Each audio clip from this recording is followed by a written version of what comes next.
Shalom Bapak Ibu. Topik yang akan saya kupas kali ini adalah mengenai Palik Genesia dan Genete Anothen. Apa itu Bapak Ibu? Palik Genesia dan Genete Anothen. Ini adalah istilah yang berkaitan dengan kelahiran baru atau pembaharuan rohani. Istilah ini adalah istilah Yunani di Perjanjian Baru ya. Palik Genesia atau Palin Genesis ya. Secara etimologi bisa diuraikan begini Bapak Ibu. Palin itu adalah lagi atau kembali. Genesis adalah kelahiran atau permulaan ya Bapak Ibu. Jadi artinya ini Palik Genesia atau Palin Genesis. Ini artinya kelahiran kembali atau pembaharuan total. Nah, ini pemahamannya di dalam Perjanjian Baru itu begini. Matius 19 ayat 28 itu Yesus berkata ya, pada waktu pembaruan segala sesuatu. Nah, ini pembaruan segala sesuatu, nah inilah yang disebut dengan Palin Genesia ya, menunjuk pada pemulihan kosmik di akhir zaman. Di dalam Titus 3 ayat 5 juga dikatakan, Paulus bicara tentang penyucian kelahiran kembali. Ini yang dimaksud ini adalah juga Palin Genesia atau Palik Genesis, dan pembaruan oleh Roh Kudus itu menunjuk pada kelahiran baru orang percaya ya. Jadi nuansanya ini lebih luas ya. Bisa berarti pembaruan individu yaitu lahir baru, maupun pembaruan kosmik atau ciptaan baru Bapak Ibu ya. Beda dengan Genete Anothen. Apa itu Genete Anothen? Secara etimologi bisa diuraikan juga seperti di atas ya. Genete itu dilahirkan, Anothen itu dari atas, dari awal atau lagi Bapak Ibu. Jadi kita pernah dengar kata-kata engkau harus dilahirkan kembali, harus dilahirkan dari atas, dari roh. Itu artinya adalah Genete Anothen ini Bapak Ibu ya. Nuansa itu lebih menekankan pada sumber kelahiran, yaitu dari atas itu tadi ya, dari Allah atau dari Roh Kudus, bukan sekedar lahir dua kali ya, itu maksudnya ya. Jadi bedanya begini Bapak Ibu, kalau saya ambil secara ringkasnya saja ya. Palin Genesia itu adalah kelahiran kembali atau pembaruan, sedangkan Genete Anothen itu dilahirkan dari atas, dilahirkan kembali juga artinya ya. Jadi kesimpulannya tidak sama persis sebetulnya ya, meskipun itu ada kaitan eratnya ya. Palin Genesia istilah itu lebih umum, artinya pembaruan atau kelahiran kembali baik manusia maupun ciptaan. Sedangkan Genete Anothen itu istilah spesifik dari Yesus, artinya dilahirkan dari atas, yaitu dari Roh Kudus, inti dari lahir barunya orang percaya ini. Bagaimana gereja mula-mula itu menafsirkan kedua istilah ini? Mari kita tengok ya. Ini dari perspektif sejarah ya Bapak Ibu ya. Palin Genesis di dalam tafsir bapak-bapak gereja Bapak Ibu ya.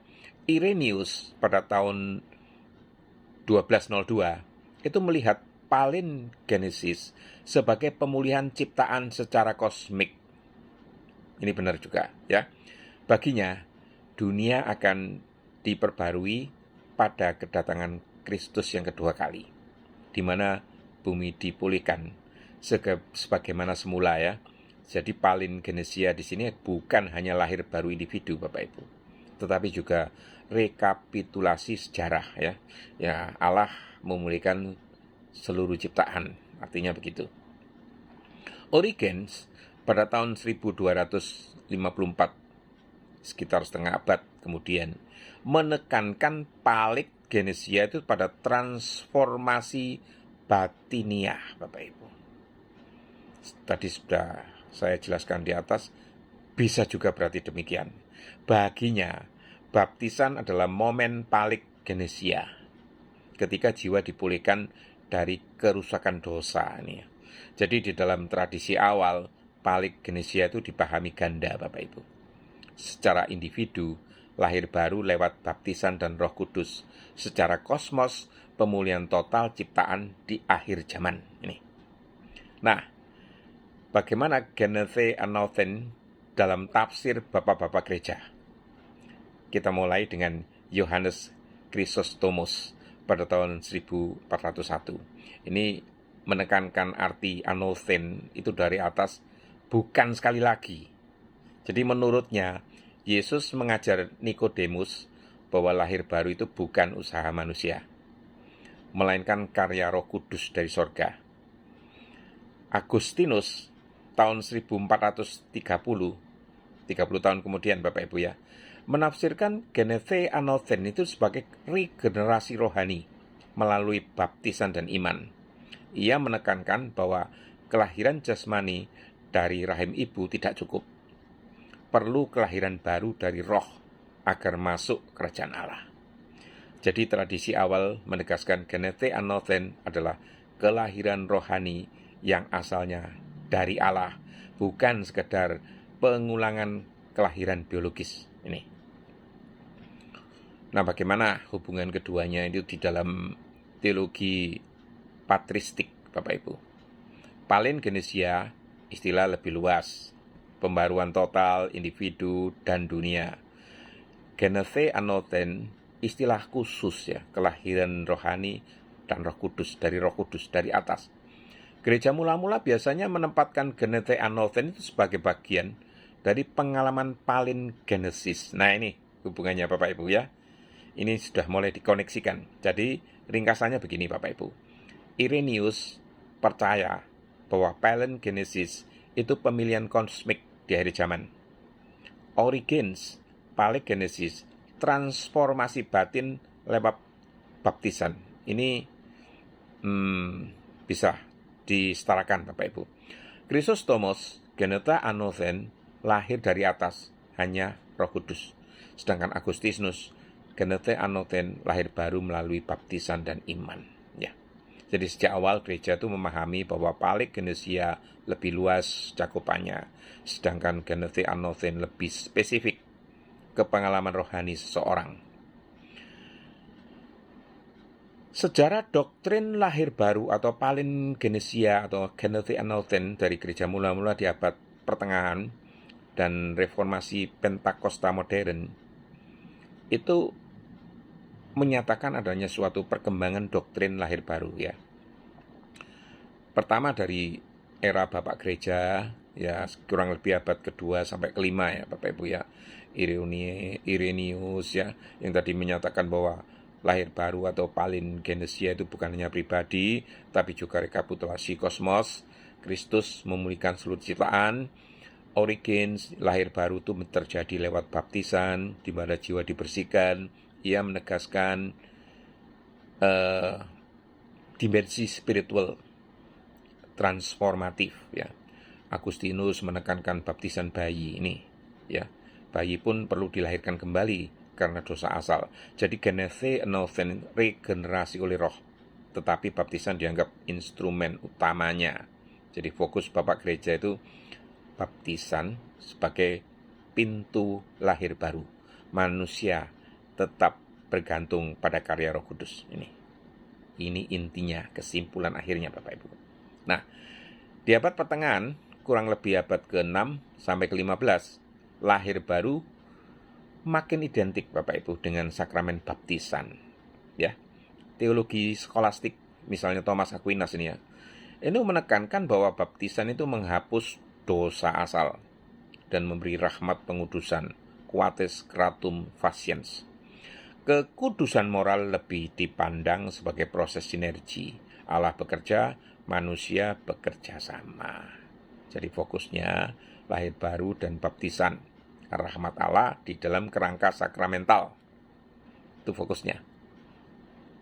Ini satu pengertian yang saya tidak bisa bilang ini progresif ya, tergantung dari pemahaman Bapak Ibu bagaimana ya. Era reformasi Bapak Ibu, abad ke-13, abad yang terbaru ini ya, Martin Luther menekankan sola gratia, hanya anugerah. Jadi di sini lahir baru adalah karya Roh Kudus melalui firman, ditegaskan oleh Luther. Baptisan bayi masih dipertahankan Bapak Ibu ya, tapi dipahami sebagai janji firman Allah yang melahir barukan ini.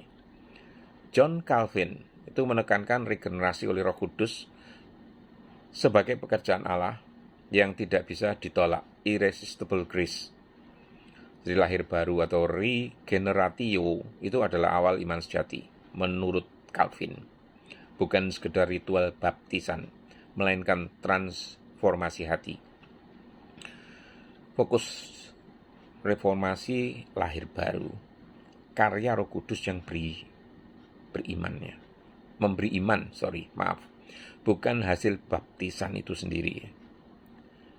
Nah, sampai kita ke abad ke-17-18 di mana lahir era pietisme dan metodisme ini. Philip Jacob Spener atau pencetus pietisme ya, itu menekankan lahir baru itu sebagai pengalaman pribadi dengan Kristus, bukan hanya status teologis. John Wesley, ya ini orang metodis ya, menegaskan born again adalah pengalaman kesadaran iman yang nyata ya, dialami seseorang itu saat menerima kasih karunia Allah ini. Jadi fokusnya itu lahir baru adalah pengalaman pribadi iman atau inner conversion ini. Maju lagi Bapak Ibu, abad 18-19, era evangelikal dan revivalisme. Gerakan kebangunan rohani atau Great Awakening di Amerika dan Inggris menekankan bahwa orang harus born again secara sadar. Billy Graham pada abad 20 populer dengan istilah "You must be born again", menekankan iman pribadi kepada Kristus. Jadi di sini fokus lahir baru menjadi pengalaman pertobatan pribadi melalui iman pada Kristus. Abad 20 sampai sekarang, ini yang paling up-to-date Bapak Ibu, era Pentakostal dan karismatik ini. Pentakostal awal tahun 1900-an, 1901 sampai 1906, ini di Azusa Street ya, lahir baru ini. Lahir baru atau regenerasi oleh Roh Kudus itu saat bertobat dan percaya Bapak Ibu. Mereka meyakini demikian. Tetapi baptisan Roh Kudus dianggap sebagai pengalaman terpisah. Evidence berbahasa roh, buktinya itu berbahasa roh. Ya. Karismatik sama Bapak Ibu. Lahir baru adalah iman kepada Kristus atau regenerasi roh. Tetapi penekanannya pada kuasa Roh Kudus dan pengalaman sehari-hari. Fokus lahir barunya menjadi regenerasi roh pada pertobatan, dilanjutkan dengan penyerapan kuasa dari Roh Kudus. Ini yang tutut sampai sekarang Bapak Ibu ya. Nah, saya mau singkatkan saja sejarah perkembangannya. Ini bukan kesimpulan sebetulnya, ini adalah ringkasan dari perkembangannya tadi Bapak Ibu ya, secara singkat saja. Menurut Bapak Gereja, lahir baru itu terutama lewat baptisan. Ini merupakan instrumen anugerah, singkatnya begitu. Di abad pertengahan, makin sakramental, baptisan ini jadi pusat. Di era reformasi, lahir baru adalah karya Roh Kudus melalui firman, bukan baptisan itu sendiri. Dibedakan loh ini ya, bukan baptisan itu sendiri. Pietisme dan Wesleyan lahir baru sebagai pengalaman sadar pertobatan. Khusus ini, unik ya. Evangelikal lahir baru adalah iman pribadi kepada Kristus. Inilah konversi Bapak Ibu. Dan Pentakostal, di era Pentakostal, sekarang ini Bapak Ibu, lahir baru adalah generasi roh. Diikuti pengalaman baptisan Roh Kudus. Inilah yang dipahami mereka sebagai kuasa pelayanan. Itu Bapak Ibu. Ya, ini sekedar cuap-cuap ya mengenai apa itu lahir baru dalam istilah palingenesia atau palingenesis dan genese anothen. satu istilah teologis ini sebetulnya Bapak Ibu. Tak sekedar hanya untuk pengetahuan saja, sekiranya Bapak Ibu mungkin menemukan istilah ini di dalam pelajaran teologi, ini Bapak Ibu bisa tahu fokusnya itu secara garis besar itu begitu Bapak Ibu. Ya, demikian Bapak Ibu. Semoga Tuhan memberkati Bapak Ibu sekalian. Terima kasih.